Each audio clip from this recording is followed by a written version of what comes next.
My nerves are away. Stop Oh it. God, I know. I'm actually shitting myself.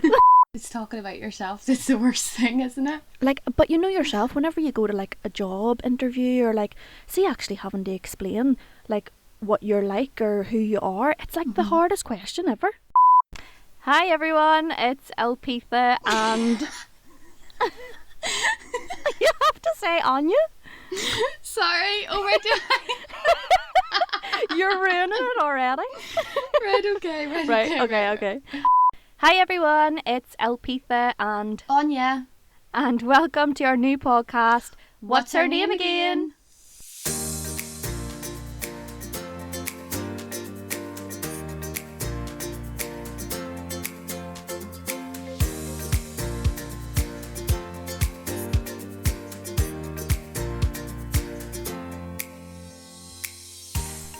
Today is just a little bit of an introduction on us and the type of stuff that you'll be hearing in our podcasts to come. So thanks for everyone who has tuned in to our first ever episode.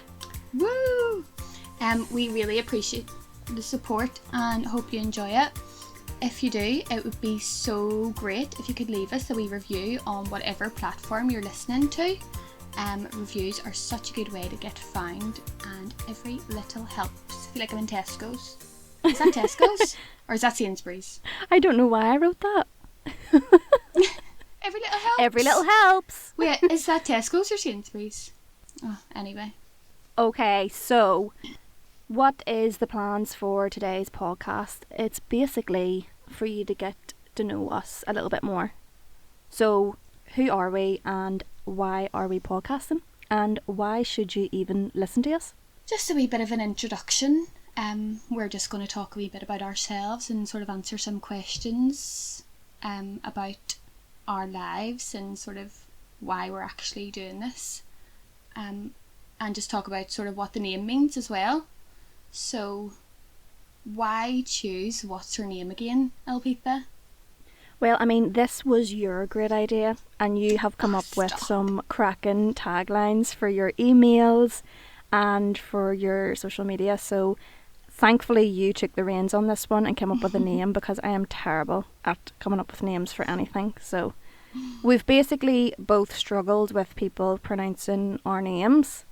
Elpitha not being your common name, and Áine as well. So, there you go. Yeah. My name is literally one of the things that has melted my life so much since I was brought in through my mummy's womb. Why? I would never have thought it would be that bad. Oh my God, nobody gets it right. Like, nobody. But then again, I need to be thankful because my mummy and daddy flipped a coin when I was born to see what my name would be. Oh my God, no they didn't. I know. My mummy had Áine and my daddy had Fionnuala. I was like, could you picture if I was called Fionnuala? It'd be like 10 times worse. No offence to anyone called Fionnuala, but it is hard to pronounce. Fionnuala's not a bad name. It's not a bad name. It's an absolutely beautiful. It's my second name. Like, I have no problems with it. But see, when you look at it, can you, like, obviously if you're not from Ireland, can you, like, pronounce that? No. Oh, it would be even harder to pronounce it. Is that what you mean? Fionnuala. Fionnuala. That's really strange because my mum was actually going to name me Bianca. Is that not your woman from EastEnders? Yeah. I would be like, Ricky! No, I would have done that to you all the time. She genuinely wanted to name me Bianca, but I ended up being named after my granny, who's also Elpitha. That's cute. But yeah, can you imagine me being called Bianca Lisery? Like, what the actual fuck? That's so funny because you're just saying your last name there and that is not how I pronounce it. Oh my God, really? I swear.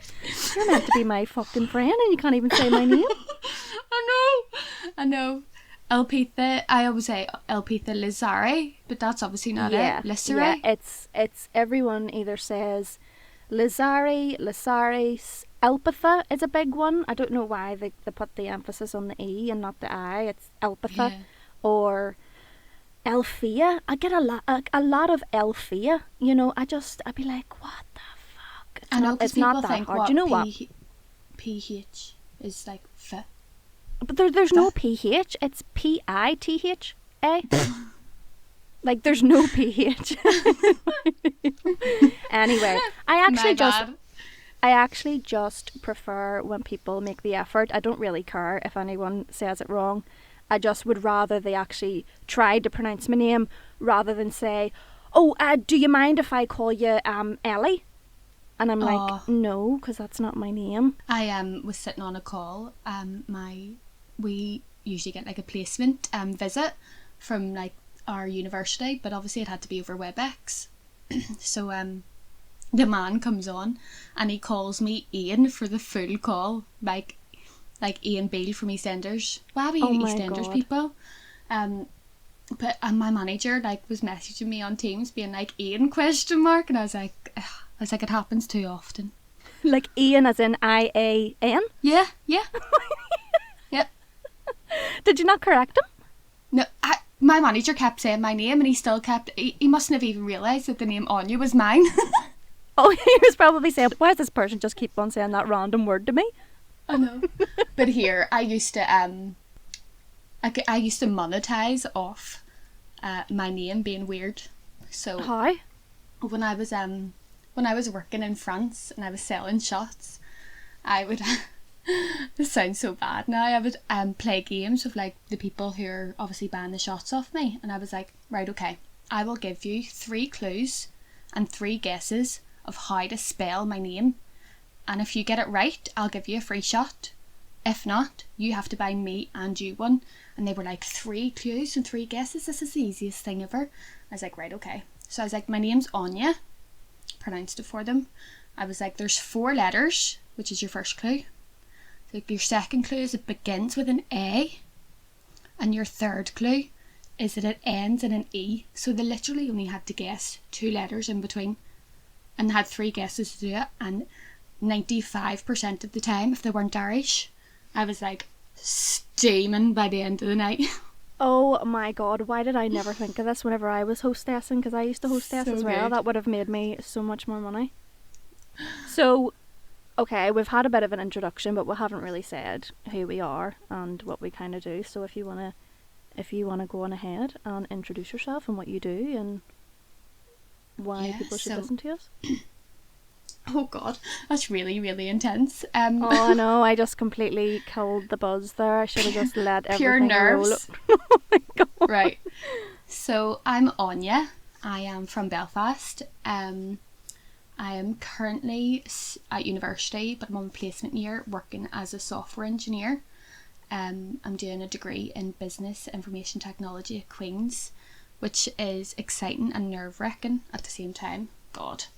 In September I start my final year, and I honestly can't believe how quickly these like years have just flew by. Before that, a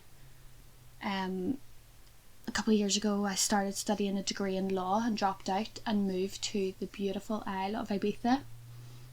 Did a season there, and then sort of like got my travel bug, went to France and lived, and then went back to Ibiza, and then went to France again, lived in Florida, travelled Asia, and yeah, I came back and just started studying, got the head down, and that was me. And sort of like within the last year or so I've like found a few new hobbies, which include Brazilian Jiu-Jitsu, which I would highly recommend. I feel like I'll do a whole podcast on that because I think people really need to get into it. Jiu-Jitsu. And I actually don't even think I pronounced it properly there. Brazilian Jiu-Jitsu. Oh. It's so people write BJJ and it just looks really weird. Every time I look at it, I'm like, people are going to think that's wrong. Like seeing like a really BJ. fancy blowjob. Yeah, absolutely. Well, I would be up for trying it.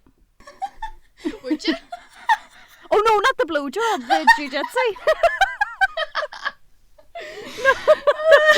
Not the blowjob. Elpitha! Hi! Oh my goodness. Oh my god. I can't believe you said that. I feel like we're going to have loads of these in this podcast. Oh my God. So what Anyway, got you that's me. into the degree that you're doing then? It seems like a really techy degree.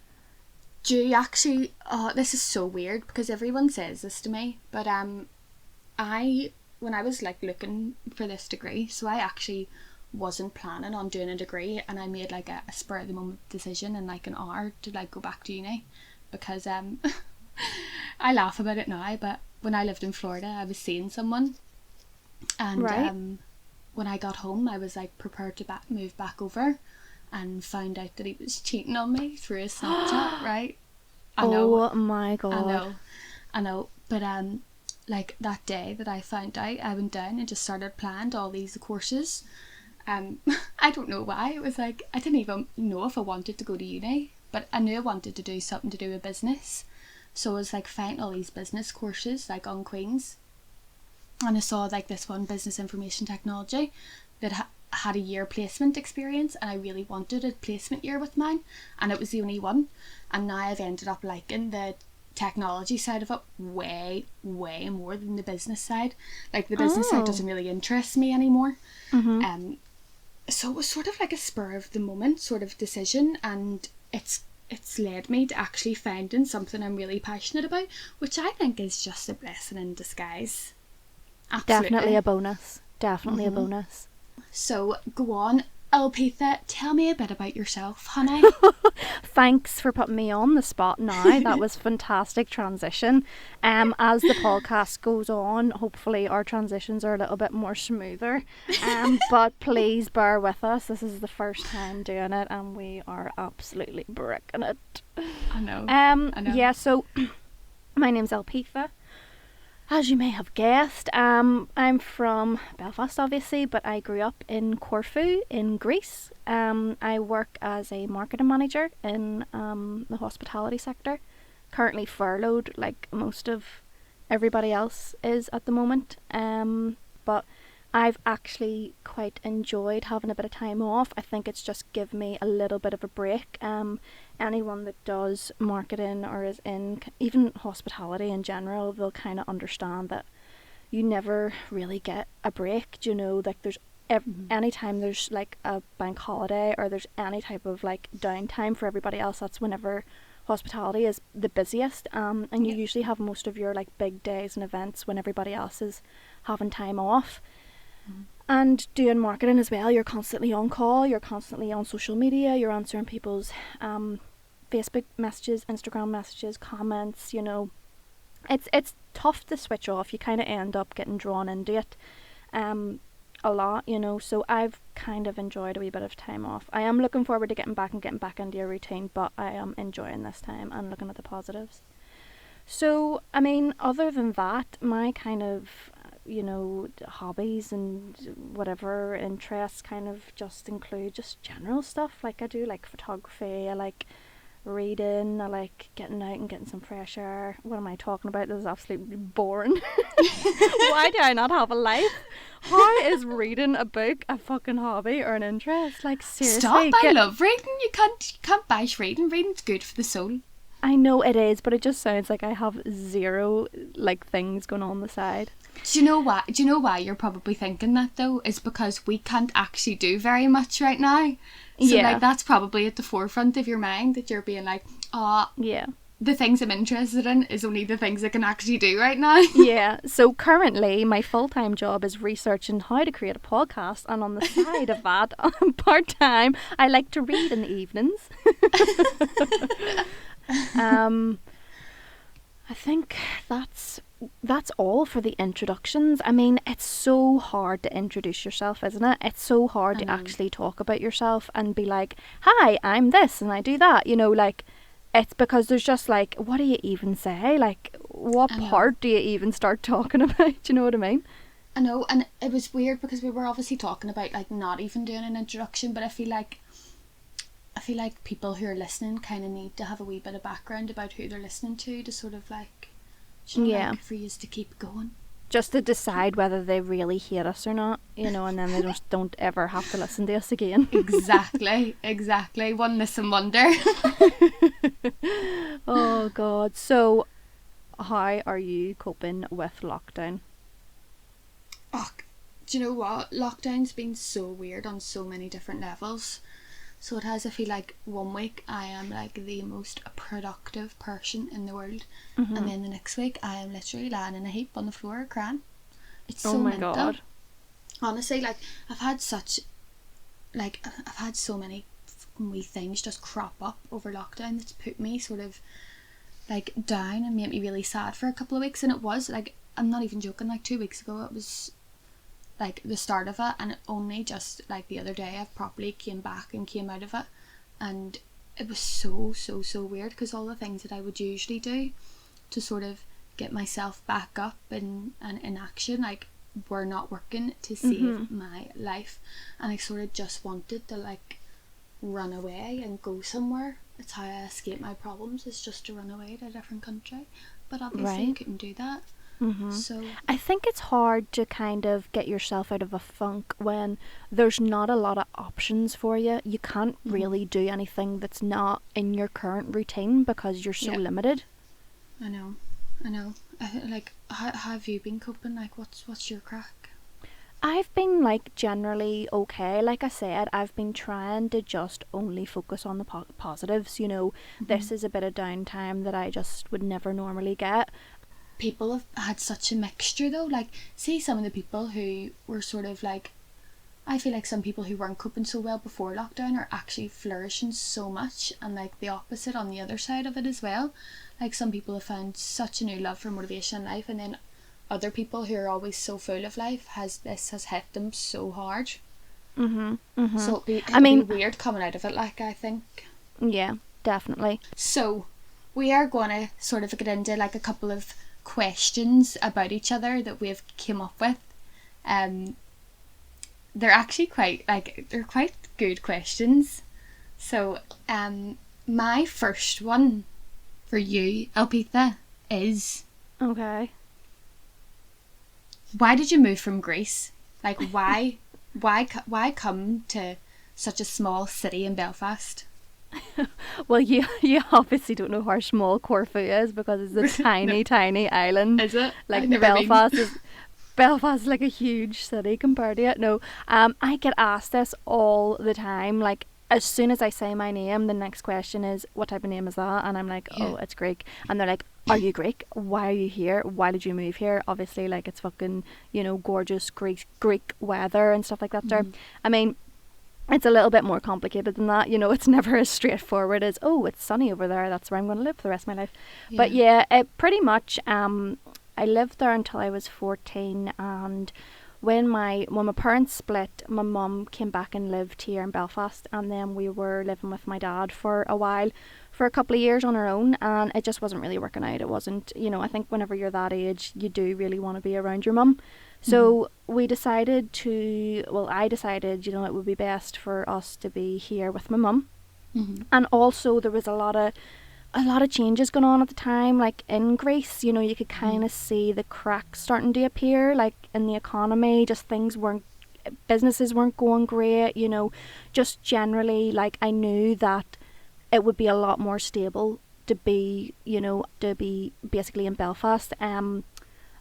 The opportunities that I've had here, whether it's actually getting student finance to go to university, like, I wouldn't have got that in Greece, and I started living here and moved here at just the right time that made me qualify for all the funding that I got. So I mean, I always think it was the best choice for me.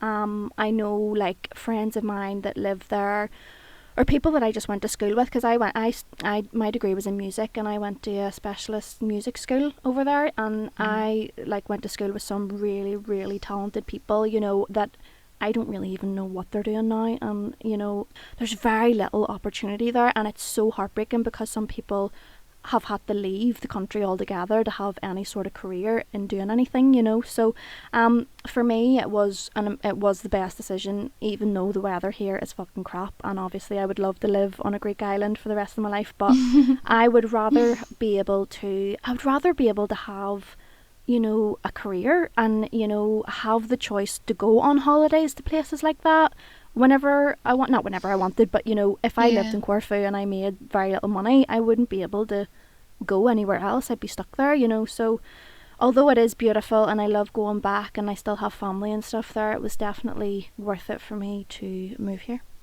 Oh, that's good.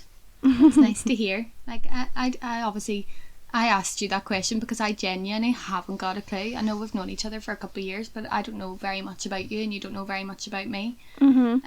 So yeah, it's really Well, nice this is to know. all authentic, guys, just so All you authentic. know. We're learning about each other at the same time you're learning about us, so Exactly. it's all new to us too. Uh-huh. Okay, so I am gonna probably go in with my questions for you. I just wanted to know more about your emails, how you started those emails, how you started sharing your fitness journey on Instagram. Like, one of the things that I admire most about you, and actually one of the things that actually made me want to reach out and say, you know, Áine, do you want to do a podcast? What do you think about it? Is like your ability to just post anything that you were feeling. Like, I really admire that about you. Like, I'm the type of person that I'll hold on to something. Like, if I'm feeling like shit, I'll hold on to it for as long as I possibly can before sharing it, because it's like, I don't even know, it's not I'm scared of being judged or anything. I know I wouldn't be, because obviously I'm surrounded by people that are, you know, that really care about me, but I think it's just that, like, I don't want to let myself down by, like, you know, admitting that, you know, I'm having a shit day, or I don't want to make it worse, you know. But you're so good at just being like, nope, I'm having a shit day, this is a picture of me crying my eyes out, and it's okay to feel like that. And I really genuinely wish I could be a wee bit more like that. Do you know what? It took a long time. Like, so I actually started off having a completely private Instagram for sort of my fitness journey. So obviously a lot of people would know that I'm part of the James Smith Academy. So it's basically sort of like an online academy where you go in and there's a big online community and stuff as well. So I would have followed a lot of people off that group, and a lot of people would have followed me back, and I would have had a completely private excuse me, and shared a lot about my personal life and my fitness journey on that without nobody ever knowing. Like, literally no one knew for a good while that I was. So you had a completely separate Instagram for your fitness journey? Yeah, completely separate, and under like a name that nobody would recognise me by if they ever found it. It was sort of like a facade for me, and it was like a place where I was happier to like put out different parts of my life to complete strangers than I would have felt doing to like my normal following, because I just would have felt so judged. And do you know what, sometimes, like, you'll never get over it, you'll never get over the feeling of being judged every time you post, but you just become more confident with it over time. Like, when I actually had like the balls to go and do that, like, and show like who I actually was and not hide behind that Instagram anymore, like, it was just like a whole new lease of life for me. Like, I was able to just be me without having to sort of switch sort of personalities. Depending on who you thought was going to be reading the post. Yeah. And it was nice, and I actually did get like a good response on it, which kind of like encouraged me and like motivated me to start being more open and honest, and put myself out there and say things that people are thinking but never would really say. I mean, I think people value authenticity anyway. I think that the people that judge are the people that would judge anybody for doing anything. You know, it's not like a valid, oh, you know, I don't like her anymore because she has this opinion. It's just because you're starting to actually speak your mind, you know what I mean? And there isn't, you know, if you actually think about who it is that you're scared of judging your content, it's probably someone that you don't even regard day to day. Like, it's not someone that is in your life that you are, you know, it's someone that you're really close to that you're scared you're going to let them down. It's probably people that are completely unrelated, you know, like school girls, or like, you know. Yeah, and like a lot of people probably thought that like I was just coming out sorry, excuse me, my voice is really weird today. I'm like coughing all the time. Maybe I'm just pure nervous. But a lot of people probably thought for me I was just coming out of the blue, and just like coming out of the blue and showing this person who they didn't really sort of know. But this has been like ongoing in the background for months upon months without people even realising. Like, I think I started that Instagram page in December, and I didn't post anything on my actual on my actual Instagram about the JSA until about, I think it was after the Cheltenham meetup in June or July, something like that. So it was a good few months of me using that Instagram, but I still have the Instagram, I just don't do anything on it anymore. But with the emails, it was sort of like, I obviously James Smith sends his daily emails, and I really, really enjoy them. He sends a lot of content. I was doing lengthy Instagram posts at the time, and people seemed to be enjoying them. Okay. And like, I was getting really good responses from them. So I was like, I felt like emails are a way more personal sort of touch to sort of get people involved and actually get people to read and think. So I started doing these like wee daily emails about what was going on in my day and how I could take something from it, and then I would give people a task at the end of the email to sort of think about or do or reply to me with, and just to sort of get them thinking and get their minds working in a way that they wouldn't really think on a daily basis, which was really nice. And I got such a good response. So I did. I'm up to like 600 email subscribers at the minute.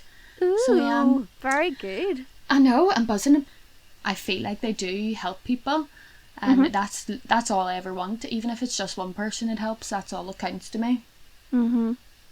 I mean, like, I do enjoy reading your wee emails, and I enjoy how you'll send them out and it'll have like a wee word of wisdom at the end, which kind of describes how you've dealt with that situation that you're talking about, like, oh, such and such happened today, but and then you'll put in a wee quote on how it's best to deal with it. And I think that's the whole point of it. Nothing's really like perfect, and you are going to have those ups and downs, and the more honest that you are about those, you probably get a lot more response from the days that you're down, because a lot of people can relate to that, and I think people appreciate when people are a little bit open about those types of things. Well, guys, link in bio if you want to subscribe. Link in the bio. Right, so on to question 2 for you. Oh, that rhymed. Look at me, I'm a poet and I don't even know it. Right. I'm so cringe, I hate myself. Right, what motivates you? Oh God, this is a really tough question. I think that probably from about 18 onwards, my motivation was finish uni, finish my masters, get the career, get up the salary ladder, get the car, get the license. It was all very much like, financial kind of, like I was motivated to like get things, and it was like make more money, have more of a like respected kind of job, like be like successful, like all those things that you think that are important. And it's probably only over like the last year that I've taken a step back, and it was just purely from realising that all those things have came and went. Like, I got the degree, I got the masters, I'm really proud of them, and I genuinely loved doing them. I loved studying for them, I worked really, really hard for them, and I worked hard to get to the place that I am, with the job that I have, and I appreciate all of them. But it's got to the point now where I'm like, I can't set any more kind of financial goals. Like, my goals need to be about me, like what I'm doing for myself, other than financial and other than material things. What did you do your degree and masters in? So my undergraduate was in music, and I'm going to be honest, I hated it. I love music, but just not the way. That course just wasn't right for me. And then it was only in my last year in my degree that I discovered, wait for it, ethnomusicology. So it's basically come again? Yeah, it's ethnomusicology is my master's degree. So it's basically, I know it sounds ridiculous. It's completely a made up topic that some poor lecturer got, like, by fluke, let all universities teach it. I don't know how they got it on an actual syllabus, but I really enjoyed the topic and I thought it justified doing a master's in it. So basically ethnomusicology is the wait for it, the anthropological study of music. I don't even know what anthropological means. Okay, so it's basically what it is studying world music cultures. So you're studying different cultures of music from around the world. You're also studying kind of the socio-economic kind of factors in music making. So it was a lot to do with not only what the music is, as in notes and what they're playing on their instruments, but what the music actually means for them, the type of group that actually makes the music. It's all about kind of like pretty much like the philosophy behind the music making. You know, I've always loved music, but I've always been more in love with what that music represents, where it's came from, who's made it, why they've made it. It's always like the background story that I was interested in, and I never knew that there's obviously a topic like this. So whenever I came across it, it just completely was my thing, you know, and I loved studying it, every minute of it. I really enjoyed it. So that was what my master's was on. Gobbledygook. Cute. So if I started singing Beyonce in Spanish, would you know what song I was singing? No. So Si yo fuera un chico. Did you know what song that was? No, I don't. I because like if I study the music, I don't necessarily know the language as well as that. Like I don't study all the languages. I mean, come on here. It's anthropological music. Okay. Oh, sorry, we got completely off track there. So, like my what was motivation. it? My motivation. So after all the the studying came and the degrees, the job, and like it was only about a year ago that I went, oh my god, why am I not happy? Like, why have I got to the end of all those goals that I thought that were going to give me this life that I had dreamed of, and I am miserable. I'm like, I've got anxiety, I've got like, I just wasn't comfortable with myself at the time, and I just thought, okay, obviously the answer to that question has nothing to do with how much money is in the bank or what the salary is, and here, I'm not saying that I made like a shitload of money either, like I'm not talking like mega salary. It's just even the fact that I kind of got that, the ideal job. It was just, I still wasn't in that position that I thought I was going to be, which was just complete another like happiness. So I think a lot of people put happiness on money sometimes. 100%. It's far from it.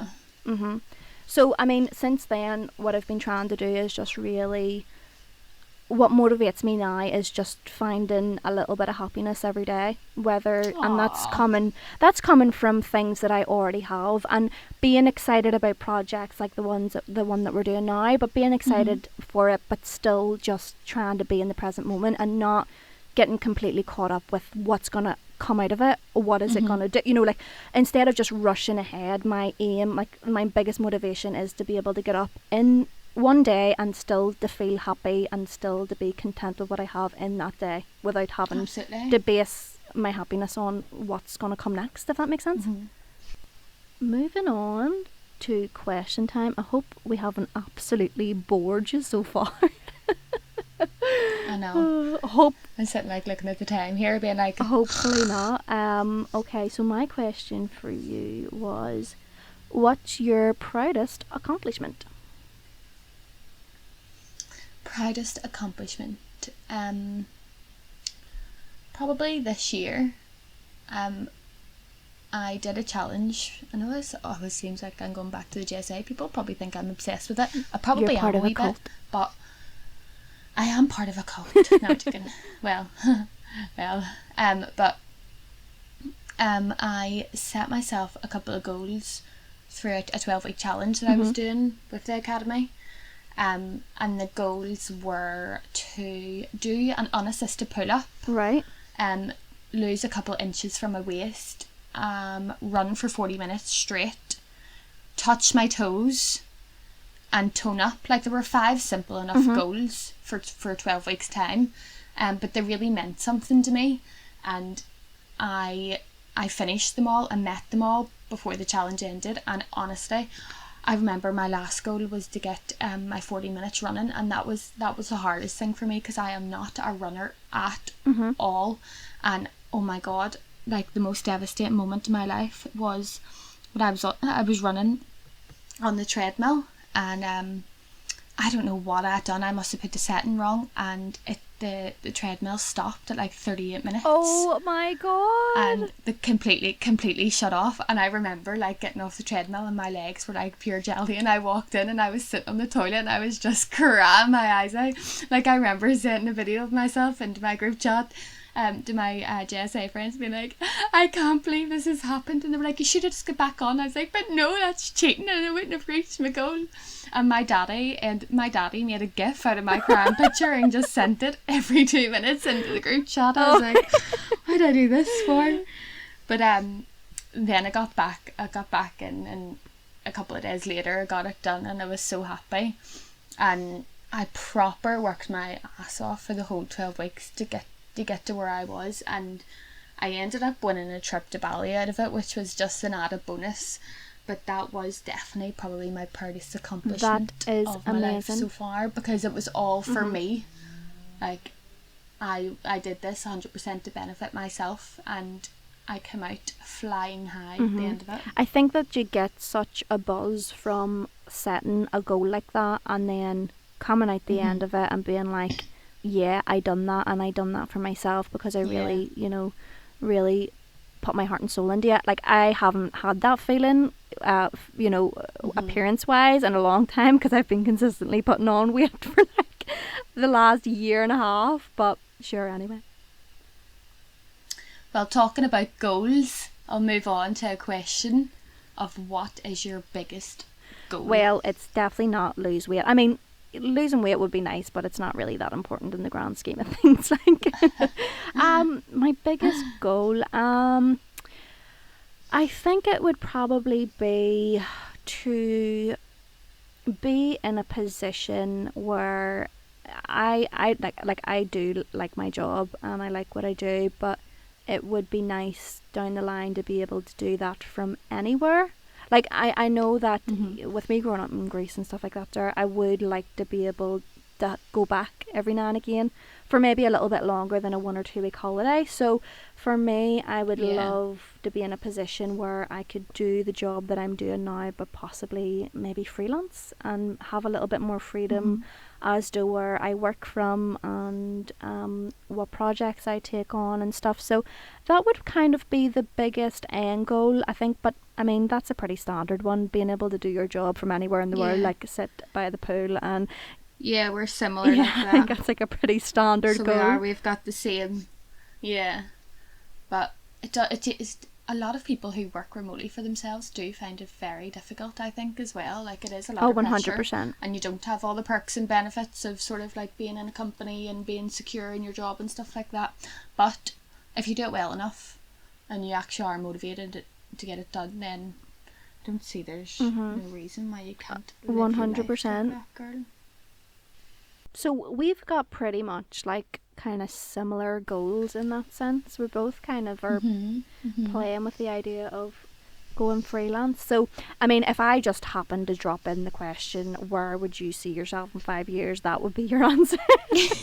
The smoothest transition yet. Just drop that wee one in there.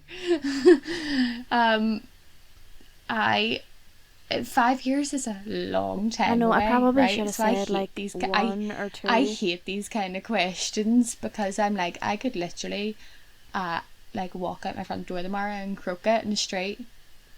It's not like that. I mean, obviously everyone always does have, well, unless you're like so zen in the present moment. Was that a dig at me? Most people do have sort of me quoting only if you want it to be.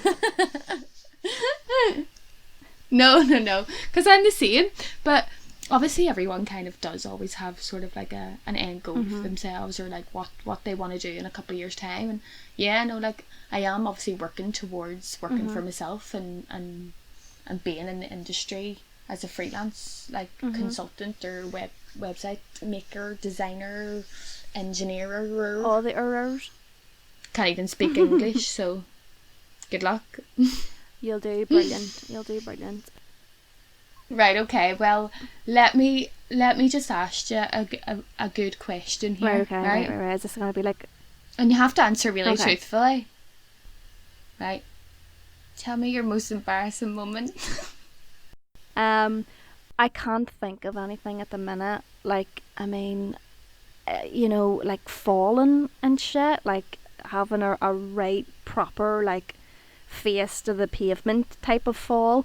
And it was actually just after I met my boyfriend that I'm currently with, and it was like a couple of weeks in, and we were walking into town together from work, and I tripped so hard and I fell like flat on my face, and at the time I smoked, so my lighter like fell out of my hand and went like across the street. He like got so embarrassed that I had fell that he turned away from me and ran to go and pick up my lighter instead of helping me off the ground, because Oh my god, no, he'd be in the he doghouse. was so he was more embarrassed that I fell than I was. Like, I was like, right, okay, I just slipped and fell like right into the street. Like, it was literally as you're walking into town, so there were so many people that seen it, and the fucker turned round and went to pick up my lighter, and I was like, well, thank God the lighter's okay, because I'm not, like, I've got fucking scrabs all over me. That's the only thing that really comes to mind at the minute. Well, yes. Do you know what? Right, so now that we're actually talking on a public forum, I'm going to get my most embarrassing moment out there, because see, every single family event I go to, my sister's fiance tries to bring it up and embarrass me in front of everyone. And so, do you know what? This is me taking a stand for myself and telling my most embarrassing just so they moment can't use it public against forum, so he can't ever use it against me. So I was I was sitting in the living room before a night out, and was like sitting having a drink, and somebody was on their way to pick me up or something, and everyone in my family was sitting in the living room, and I went out to get a tissue to blow my nose, and then came back in and like put the tissue, like obviously I was wearing a full face of makeup, so like only put the tissue around like the top of my nose, I don't know why, and I like blew my nose so hard and none of it went in the tissue. And it went all over me before I went on a night out, like it was all over my legs, all over my What the fuck come out of your nose? I don't know. I'm gonna say it was winter time, and it was like, I don't know, it probably wasn't. Oh, holy Lord. And he will never, ever, ever let me live that down. He always like calls me like snotters and all. Oh no. I'd be pure cut to the bone. I'm actually getting so red thinking about it now, but now I've just told the whole world, so there you go. You don't have to hide anymore. Oh, no, oh my god, I wonder how many people will be like commenting on this being like, way snotters. No, but I hope they've done it too. Oh my god.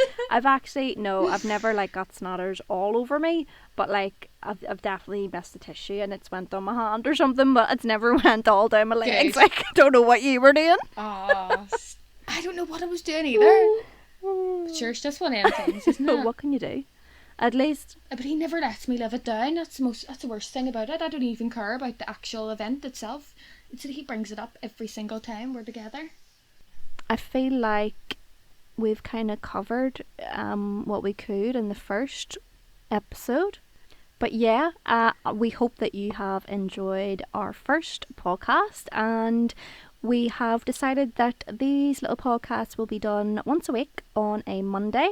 So every Monday you can tune into us, and we'll have a bit of discussion on our Instagram, what's her name again, and we'll have questions, polls, and just anything that we can do to try and get a bit of feedback from yous. If you have any questions for us, or you want to add anything into the next episode, get in touch. Also, anybody that gives us a little review on our platforms for the podcast, we will give a personal little shout out next week. Whoop whoop! Yay.